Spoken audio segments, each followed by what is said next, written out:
Good afternoon. Welcome to a campus renovation and transformation. Today we will be talking about a place not very far from you. It is our campus, the British University in Dubai.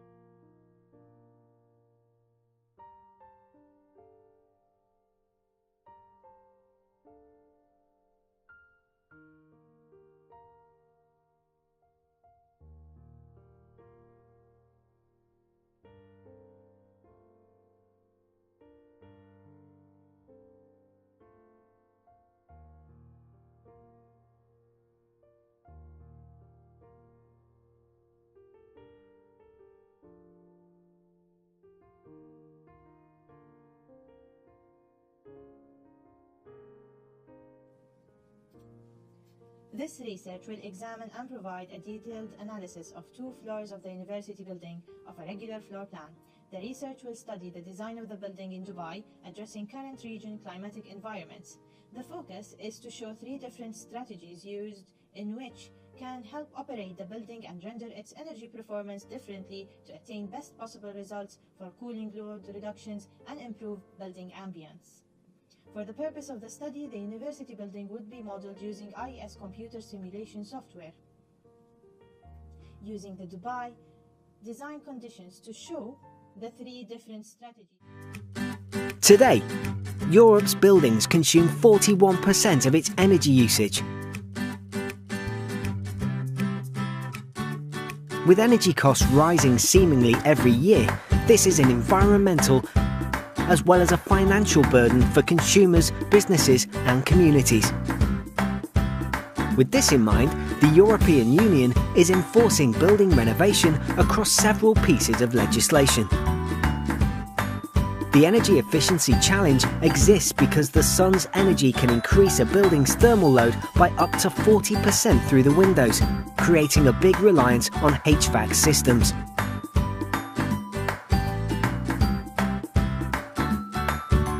In fact, it can cost up to 3 times as much to cool a building as to heat it 1 degree. The solution is to reject the sun's energy. The British University in Dubai is located at Block 11 of Dubai Academic City. It's on the first and second floor. Each floor consists of a mixed uses places, such as offices, library, classrooms, corridors, common areas, and much more. Looking at the plan here, we can see the allocations of each of the rooms and their general activities from the furniture layout provided.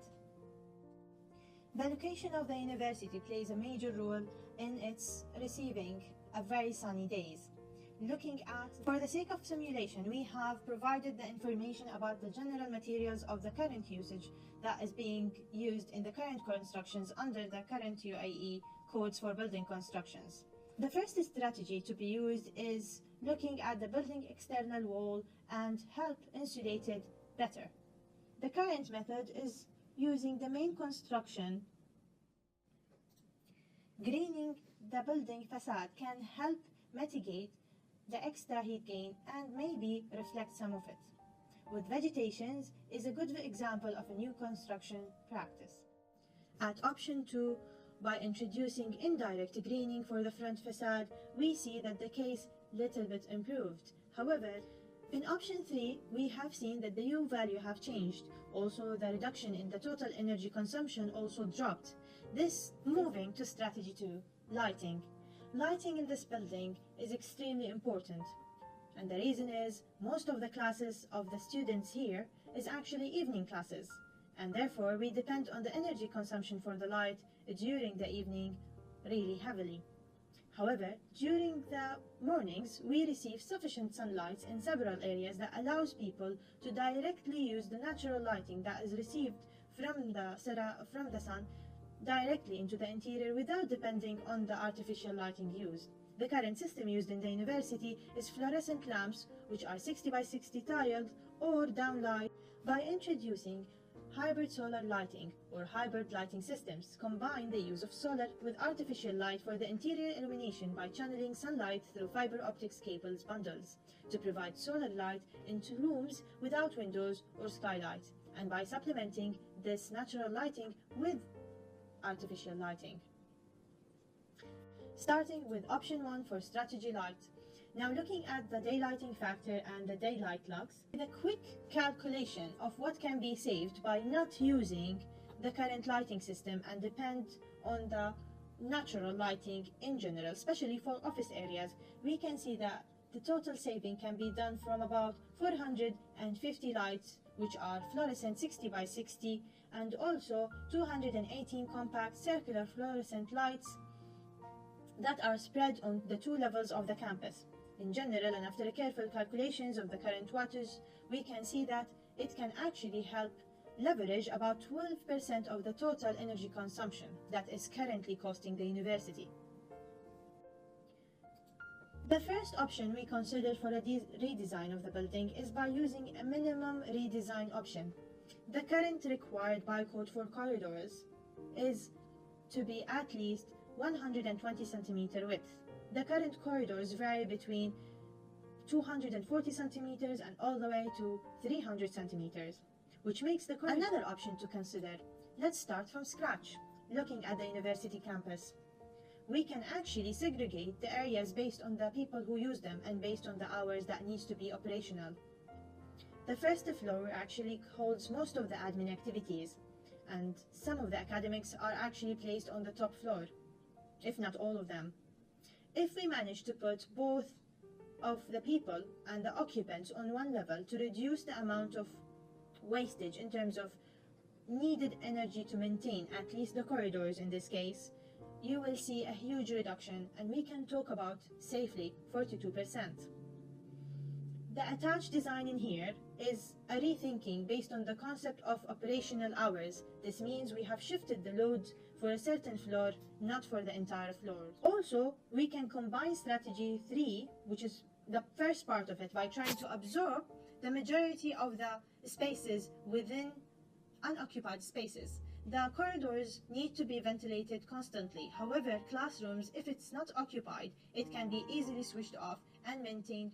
The internal part of the campus really needs to have artificial lighting, especially when you look at the nighttime. Therefore, it's very important to use alternative methods such as LED or provided the hybrid system in here, where we can at least, if not using the natural lighting during the day, we can switch to an artificial single source during the evening, which still can save a lot. Here's an idea. What if we stopped looking at energy efficiency as a choice and started looking at it as our future? Take a minute to consider all the energy options available to you. Oil and gas, coal. We all know that we have to find alternatives. Wind, tidal, solar, they're all important, but you might be surprised to know that the cheapest power, the cheapest kilowatt hour, is the one you never use. And the power you don't use doesn't pollute. Reducing our demand does have its costs, but they are outweighed by the benefits. For every dollar invested in energy efficiency, nearly $3 are saved. Efficiency is much more than just light bulbs and insulation. It has become a successful industry that's growing at a rate faster than the province's overall economy.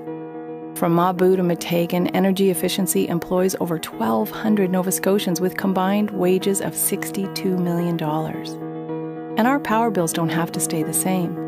It's a simple equation. Decrease the demand, and everyone wins. The best investment we can make is changing our behavior. And what we save when this happens will help in the places that truly need it. Energy savings for community hospitals, schools, local businesses, and low-income families will allow us to spend in more productive and helpful ways. If we all commit to being efficient, it will make a difference in our homes, in our lives, and even our planet. Because the cheapest, cleanest form. Thank you very much, and wish you a pleasant day.